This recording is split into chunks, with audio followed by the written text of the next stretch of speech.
Welcome back everyone. आज के market में एक बार हम लोग प्री सेशन में बात कर लेते हैं। प्री सेशन में आपने किसी ने कमेंट किया कि सर प्री सेशन कहाँ होता है। प्री सेशन का मतलब है मार्केट में ओपनिंग से पहले हम लोग डिस्कस करते हैं चार्ट में कि चार्ट में किस तरीके की कंडीशन बन रही है, इस कंडीशन में हमें क्या यहाँ पे करना चाहिए और हमारा जो डायरेक्शन है वो डायरेक्शन की हम लोग बात करते हैं कि मैं डायरेक्शन कैसे डिसाइड कर रहा हूँ। तो इसके बेसिस पे मैं आज आपको वीडियो के अंदर बताने वाला हूँ कि डायरेक्शन बेसिकली क्या होने वाला है और कुछ इंपॉर्टेंट इन्फॉर्मेशन के साथ वीडियो को हम लोग यहाँ पे स्टार्ट करते हैं।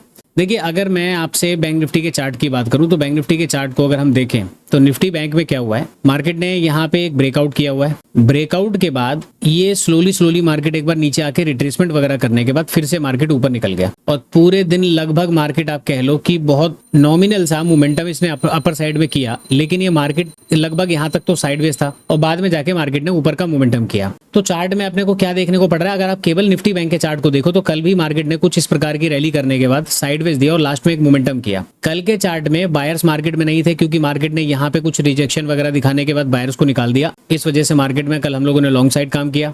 आज के चार्ट में अपर साइड में कोई स्टॉप लॉस नहीं है। डाउन साइड में जिस प्रकार का चार्ट बना हुआ है तो चार्ट ने देखो मोमेंटम तो यहाँ पे तो ऊपर किया हुआ है, ठीक है, कोई बहुत बड़ा मेजर करेक्शन नहीं किया, लास्ट में जाके ऊपर क्लोज कर गया। निफ्टी बैंक की क्लोजिंग अगर आप देखोगे तो 500 का नंबर क्रॉस करने के बाद बॉटम साइड में यानी कि 500 के नीचे क्लोजिंग करता है और उसके बाद एक रैली करी हुई है। तो हमें यहाँ पे चार्ट में ये समझना है ओवरऑल चार्ट में कोई बहुत बड़ा मोमेंटम तो नहीं हुआ। ऐसे चार्ट में बायर की संख्या ज्यादा होती है सेलर के कंपैरिजन में, तो इन्हीं बायर्स को टारगेट करने के लिए हम लोग डाउन साइड के सेटअप पे काम करेंगे। अब एक चीज का ख्याल खाली यहाँ पे ध्यान रखना है, कल मार्केट ने ओपनिंग के बाद कैसा मोमेंटम किया, जैसे ओपन हुआ और ओपन होने के बाद पॉजिटिव मोमेंटम देना स्टार्ट किया।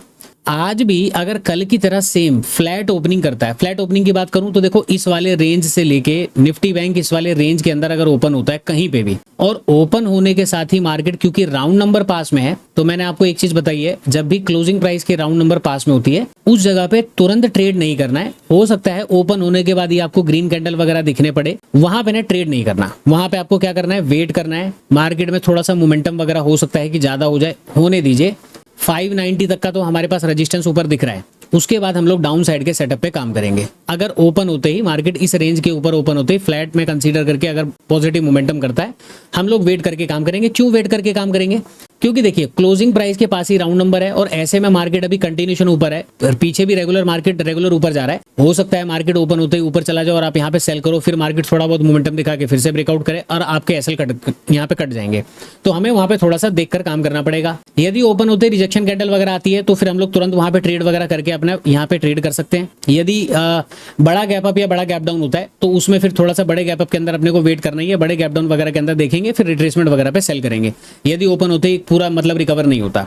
ये तो निफ्टी बैंक का चार्ट है। अगर हम निफ्टी बैंक को छोड़कर निफ्टी के चार्ट को देखें, सेंसेक्स के चार्ट को देखें, तो दोनों चार्ट में आपको एक चीज दिखाई देगी। जैसे सेंसेक्स में देखिए लास्ट में ये करेक्शन ज्यादा हुआ है। अब कई लोगों का सवाल होगा कि सर यहाँ पे जो बायर होंगे क्या वो बायर निकल गए होंगे, तो देखिए हो सकता है कि निकल गए हो, लेकिन हम लोग ऐसे मोमेंटम में मान के चलते हैं जनरली यहाँ पे हिडन बायर्स होते हैं। हिडन बायर्स कौन से, चार्ट को देख के लगेगा कि बायर निकल गए, एक्चुअल में वो बायर निकले नहीं होते। क्यों नहीं निकले होते हैं, यहाँ पे 500 का नंबर 82,500 के नंबर से मार्केट ने सपोर्ट लिया, सपोर्ट लेके मार्केट ऊपर गया हुआ है। अगर आप देखेंगे तो ओपनिंग कैंडल ने ही सपोर्ट लिया हुआ है, सपोर्ट लेके ऊपर गया हुआ है। अगर ये भी ब्रेकडाउन वगैरह करता तो बात अलग हो जाती, लेकिन ये सपोर्ट लेके ऊपर गया और क्लोजिंग के लिए गैप भी पड़ा हुआ है और प्रीवियस जो डे लो है इसी के अंदर मार्केट आया और आने के बाद फिर से रिकवर करके चला गया। तो यहाँ पे बायर वगैरह होंगे, इनको टारगेट करने के लिए काम करेंगे, क्योंकि कल भी कुछ सिमिलर टाइप का चार्ट बना हुआ है जहां पे बायर की संख्या हो सकती थी। हम लोगों ने इनको टारगेट ना करके लॉन्ग साइड में ट्रेड किया। आज भी कुछ कंडीशन बनी हुई है, हो सकता है कि मार्केट में आज हम इन बायर वगैरह को टारगेट करने के लिए डाउन साइड के सेटअप पे काम करेंगे। तो एक तो कंडीशन मैंने आपको ये बता दी दोनों चार्ट को देखते हुए कि हमारा व्यू डाउन साइड का है, पुट साइड के सेटअप पे काम करने का है। तो अभी वीडियो को खत्म करते हैं और देखते हैं फिर आगे का क्या सेशन होता है, उसके बाद फिर मैं आपसे मिलता हूँ। देखिए जी 9:19 हो गए और एक शानदार गैप अप, सेंसेक्स में 400 पॉइंट, निफ्टी बैंक में लगभग 310 पॉइंट और निफ्टी के अंदर भी एक अच्छा गैप अप है। अब इतने बड़े गैप अप में तो प्रीवियस डे का चार्ट कोई मायने नहीं रखता। तो अब ये जो प्रीवियस डे का चार्ट आपके पास गया हुआ है, हालांकि बैंक निफ्टी में हम पीछे के चार्ट को इसको अवॉइड कर ही सकते हैं, इसमें कोई दिक्कत नहीं है। तो इसमें जो इतना बड़ा गैप अप हुआ है वो डाउन साइड आने के लिए तो नहीं हुआ, इतना तो कंफर्म है, ठीक है। इतने बड़े गैप अप में डाउन साइड आने के लिए मार्केट ने कोई मोमेंटम नहीं किया। दूसरी चीज यहाँ पे जो सेंसेक्स है, तो सेंसेक्स के चार्ट को भी देखो तो आपको देख के तो फिर अंदाजा लग ही रहा है। यानी कि कल सेंसेक्स ने जो यहाँ पे जो ये मोमेंटम किया हुआ है, इसका मतलब है सेंसेक्स में जितने बायर्स हैं उन सभी बायर को मार्केट ने एग्जिट करा दिया। ठीक है, तो हिडन बायर वाली बात यहाँ पे खत्म हो गई। इस प्रकार के मोमेंटम में पीछे के बायर्स को निकालने के बाद जो छोटी मोटी रैली हुई है, इसमें जनरली कोई बायर्स वगैरह आते नहीं है और सेंसेक्स ने 400 पॉइंट का गैप अप दिया है। तो ये जो काम अब हो रहा है ना, ये हो रहा है स्टॉप लॉस हंटिंग क्रिएशन। यहाँ पे मार्केट को देखो इस तरीके की पैनिक कैंडल बनाई जाएगी, ना चाहते हुए भी आप यहाँ पे सेलिंग करोगे। आप देखिए कैंडल को देखिए, ये जो कैंडल बन रही है, अब आपको क्या लग रहा है? देखो मार्केट ओपन हुआ, ओपन होके इसने अपना राउंड नंबर ब्रेकडाउन करके 167 पॉइंट का नीचे फॉल कर दिया है। तो आपको क्या लग रहा है कि इतना बड़ा मोमेंटम केवल सेलिंग के लिए आया हुआ है? अब यहाँ पे आंख बंद करके सेल कर भी दो कि सर नीचे मार्केट जाएगा तो कितना जाएगा। यहाँ पे आपको नहीं पता कि मार्केट कितना जाने वाला है, कितना मार्केट यहाँ पे नीचे जाएगा और कहाँ से मार्केट रिकवर कर जाए। तो ऐसी कंडीशन में बड़े गैप अप में कभी भी सेलिंग का प्लान डायरेक्टली मत बनाइए। आपका पीछे का चार्ट अब वैलिड नहीं है। अब जो भी काम करना है वो करंट डे के ऊपर करना है। अच्छा, दूसरी बात, मार्केट ने फिर 300-400 पॉइंट का गैप अप क्यों दिया? गैप अप इसलिए दिया कि उसको पीछे के चार्ट में कुछ अलग दिखा होगा, उस वजह से उसने गैप अप दे दिया। कभी कभी मार्केट में ऐसा होता है कि बड़े गैप अप के बाद मार्केट टोटली गिर जाता है, लेकिन हर बार ऐसा नहीं होता। तो यहाँ पे पॉसिबिलिटी, अब देखो ये बड़ी बड़ी सी कैंडल बनने लगी। अब दूसरी चीज, अगर यहाँ पे आपने सेल करना शुरू किया होगा तो देखो इस प्रकार की कैंडल में क्या बैठे रहोगे, मार्केट आपको निकाल देगा। तो सेलिंग करना है, बाइंग करना है, आपको टोटल चार्ट वगैरह को सही से समझना है और समझने के बाद मार्केट में काम करना है। तो इस प्रकार की मार्केट में जो हमारा व्यू था सेलिंग का, अभी हम उस व्यू को कंटिन्यू नहीं रख सकते हैं। और रही बात बाइंग वगैरह की, तो उसके लिए प्रॉपर थोड़ा सा अब हम वेट करेंगे। इतनी जल्दी तो मार्केट में बाइंग वगैरह नहीं करने वाले हैं। तो ऊपर स्टॉप लॉस वगैरह थोड़े से क्रिएट हो जाएं ढंग से, क्योंकि इतने बड़े गैप अप के अंदर भी ना सेलर की हिम्मत नहीं होती कि मार्केट में वो सेल कर दे। ये बात आप ध्यान रखना। उसको देखते हुए अगर आपको सेल करना है तब तो ठीक है कि आपने इतने बड़े गैप अप के बाद भी सेल कर दिया, लेकिन उससे पहले समझो कि पहली कैंडल में तो सेलर अभी आने वाले नहीं है। छोटा मोटा मोमेंटम मार्केट कर रहा है, तो प्राइस एक्शन वगैरह बनने दो ताकि मार्केट में सेलर आ जाएं। अगर सेलर नहीं आते और मार्केट यहीं से कोई रिकवरी वगैरह दिखाता है, तो फिर उस जगह फिर आपको देख के चलना पड़ेगा कि ऐसे में फिर मार्केट ब्रेकआउट वगैरह करे, तब जाके करंट डे के अंदर जो बायर होंगे ना करंट डे के चार्ट में, उनको टारगेट करने के लिए आप सेल साइड के सेटअप पे काम करो। लेकिन सोचोगे कि पहली कैंडल दूसरी कैंडल में हम सेल कर दें, तो उसका कोई भरोसा नहीं है। या तो प्रॉपर सेलर को एक्टिव होने दीजिए यहीं पे, तब तो आप लॉन्ग साइड में काम कर लीजिए नंबर ब्रेकडाउन वगैरह में, लेकिन करेक्शन हो सकते हैं कि थोड़े से ज्यादा हो जाए। उसमें फिर बाकी के इंडेक्स देखिए सपोर्ट कहाँ पे ले रहा है। अगर मार्केट यहाँ से सेल में नहीं जाता और डायरेक्टली अगर बाइंग में चला जाए, तो गैप अप के अंदर बाइंग में फिर ज्यादा लोग मार्केट में काम करने के लिए आएंगे। सेलर हो सकता है कि जल्दी ना आए, तो आप सेल करोगे तो पैसा आपका अच्छा बनेगा, बट उसके लिए पहले बायर के सेटअप पे बनने दीजिए, बायर के स्टॉप लॉस मार्केट के अंदर क्रिएट होने दीजिए, उसके बाद हम सेल करेंगे। तो ये सब चीजों को समझते हुए अभी हम प्रॉपर क्या करने वाले हैं, वेट करने वाले हैं अंटिल मार्केट में कोई बड़ा मोमेंटम ऊपर ना हो जाए या कोई मार्केट में डाउन साइड ठीक ठाक प्राइस एक्शन के साथ मोमेंटम ना हो जाए। तो अभी हम वेट करते हैं और उसके बाद तसल्ली से सोच विचार करने के बाद ही ट्रेड बनाएंगे। तो हो सकता है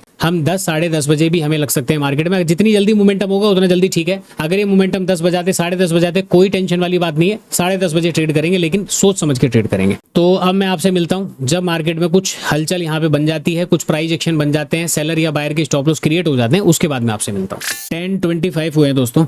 अभी देखिए ओपनिंग के बाद मैंने आपसे बोला कि चार्ट में कुछ अलग एक्टिविटी होने दो तब हम लोग काम करेंगे। अब यहाँ पे ना मुझे एक चीज क्या लग रही है, बैंक निफ्टी का जो चार्ट बना हुआ है ये वाला, ये ऊपर तो जाएगा, लेकिन ये इतना सरक सरक के ऊपर जाएगा, इतना स्लो स्टडी मार्केट में ऊपर जाएगा कि बायर ना यहाँ पे टिक नहीं पाएंगे। ये जाएगा तो ऊपर, लेकिन ये ऐसे ऊपर मोमेंटम करेगा, बहुत स्लो एंड स्टडी मोमेंटम करेगा। अगर इसको लॉन्ग साइड में जाना है तो एक ही कंडीशन मार्केट के पास है, जैसे मार्केट ऊपर गया नीचे आया, ऊपर गया नीचे आया, फिर मोमेंटम करके नीचे आया, ये इसी प्रकार से टाइम लेता हुआ प्राइस वाइज और टाइम वाइज करेक्शन करता हुआ ऊपर जाएगा। तो लॉन्ग साइड में तो ये कहानी मुझे दिख रही है। तो क्या मैं लॉन्ग यहीं पे हो जाऊं? देखो यार, यहाँ पे मैं लॉन्ग हो नहीं सकता, यहाँ पे मैं शॉर्ट कर नहीं सकता, यहाँ पे मैं लॉन्ग हो नहीं सकता, क्योंकि चार्ट ही समझ में नहीं आ रहा है। अब यहाँ पे मैं केवल एक चीज ये वेट कर रहा हूँ। देखिए ये है बैंक निफ्टी का करंट डे का हाई, इसको हम लोग डॉटेड लाइन में कर देते हैं, थोड़ा सा इसको थिक करते हैं, थिकनेस इसकी कम कर दी हमने। 835 का हाई लगा हुआ है, लो वगैरह मार्क करने की अभी जरूरत तो नहीं है, लेकिन फिर भी कर देते हैं। तो डे हाई और डे लो मैंने मार्क कर दिया।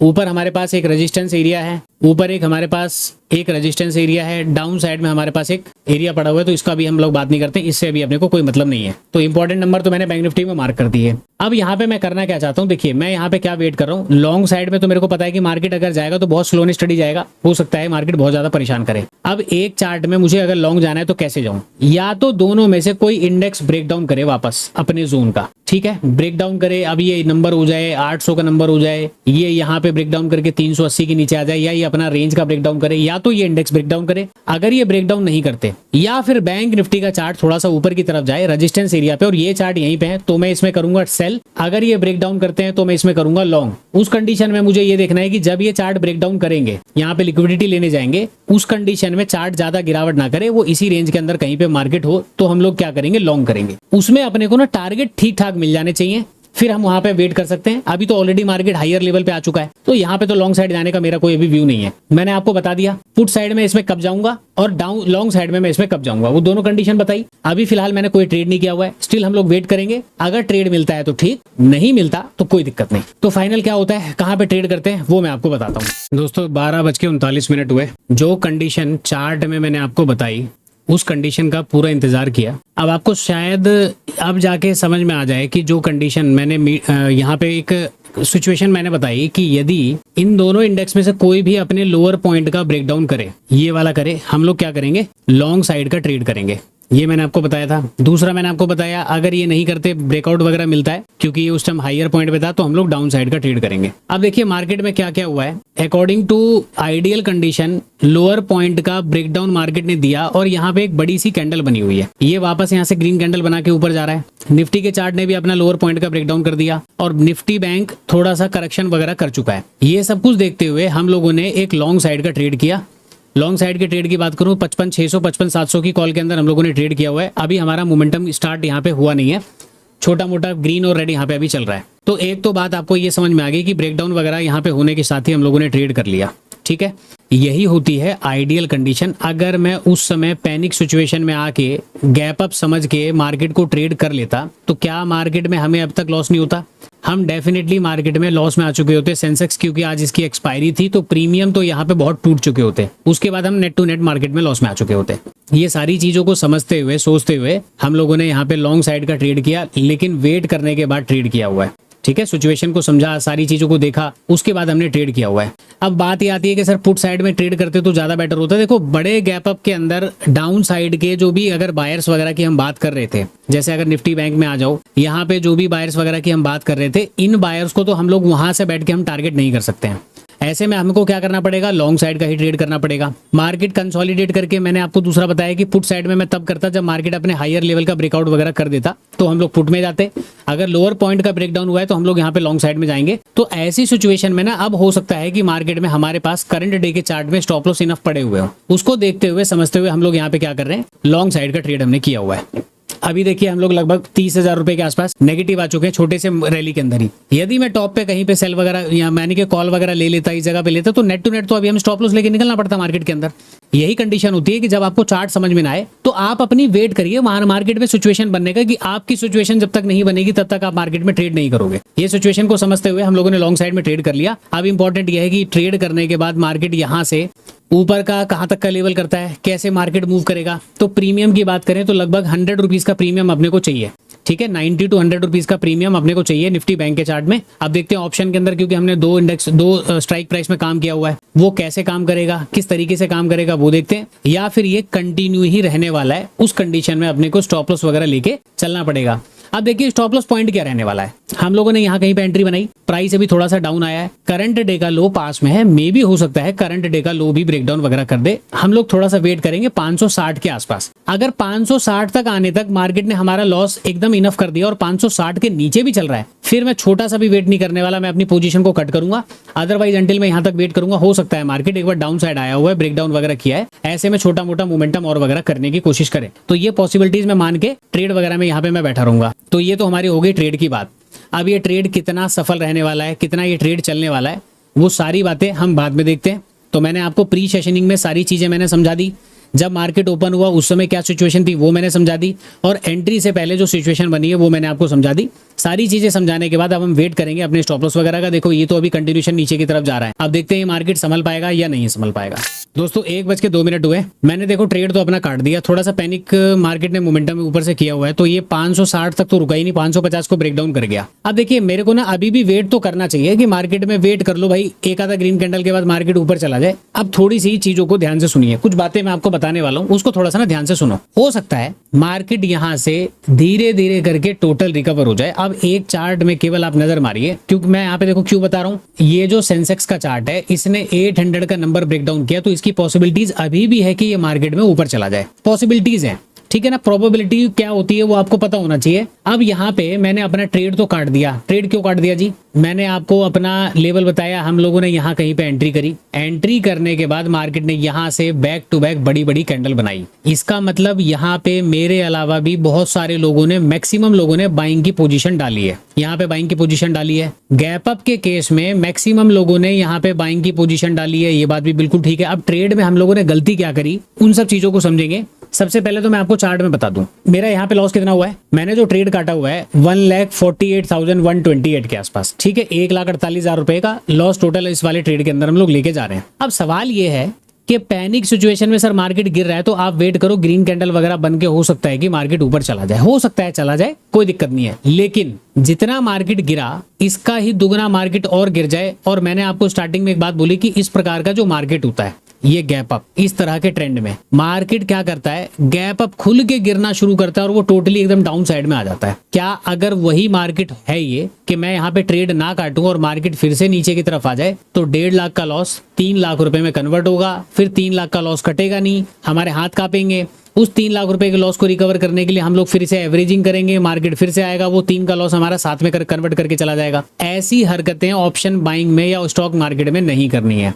यही हरकतें कर करके हम लोगों ने अपना कितना ट्रेडिंग अकाउंट खाली किया हुआ है, यही सारी हरकतें करके हमने कितना पैसा मार्केट के अंदर डुबाया हुआ है, ये सारी बातें आपको पता है। और इतने सालों के डिस्टेंस में अगर मैं अपनी गलतियों को, मिस्टेक को अपने खत्म नहीं कर रहा हूं, इसका मतलब मैं मार्केट में फिर आगे नहीं बढ़ रहा हूं।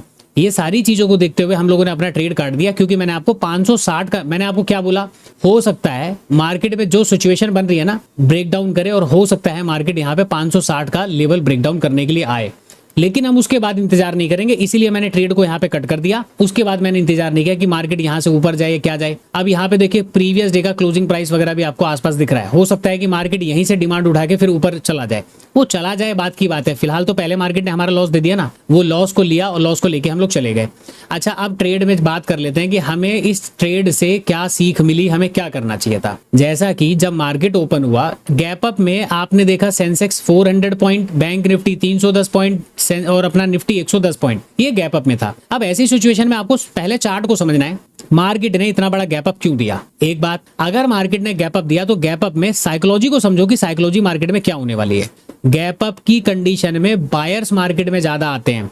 इसी वजह से मैंने मार्केट में यहाँ पे या कहीं पे भी मैंने मार्केट में बाइंग साइड का ट्रेड नहीं किया। मैंने आइडियल कंडीशन वेट किया कि कुछ ब्रेकडाउन वगैरह हो तो हम लोग लॉन्ग साइड में जाएंगे, क्योंकि गैप अप को देखकर, प्रीवियस ट्रेंड को, पॉजिटिव को देखकर मार्केट में केवल और केवल बायर आने वाले हैं। और जो बायर आए हमारे साथ, जो भी बाइंग करने के लिए लोग आए, यहाँ पे कहीं पे भी किसी ने बाइंग किया, उन सब का मार्केट ने क्या किया। अच्छा, यहाँ पे मार्केट ने कंसोलिडेट किया, कंसोलिडेट करने में बायर क्या निकल गए होंगे, आज नहीं निकले होंगे, क्योंकि प्रीवियस डे में भी और पीछे 2 दिन से मार्केट ने यही हरकतें करी। अब ट्रेडर यहाँ से जाएंगे नहीं, तो उनको निकालने के लिए इस प्रकार की कंडीशन मार्केट में बनी। और ये जो बड़ी बड़ी कैंडल आपको दिख रही है ना, ये इस बात की गवाह है कि मार्केट में भर भर के बाइंग की पोजीशन थी, इसीलिए मार्केट ने एसएल हंटिंग वाली यहाँ पे कैंडल बनाई। यहाँ पे एसएल हंट हुए हैं, यहाँ पे कोई पैसा नहीं लगाया गया मार्केट के अंदर कि मार्केट को नीचे गिराया जाए, ठीक है। इसी के बेसिस पर मार्केट में सारे के सारे बायर्स को निकाला गया। अब यहाँ पे तरीका यही बनता है, ईमानदारी से अच्छे बच्चे की तरह ट्रेड को बंद किया जाए और मार्केट से निकला जाए। तो ये सब पूरा चार्ट मैंने आपको एक्सप्लेन किया। वीडियो थोड़ी सी बड़ी हो गई क्योंकि प्री ओपनिंग सेशन में कुछ बातें हमने ज्यादा कर ली, अभी हमने एंडिंग मार्केट में ज्यादा बातें कर ली। तो इसी के साथ वीडियो को खत्म करते हैं और फिर मिलता हूं मैं आपसे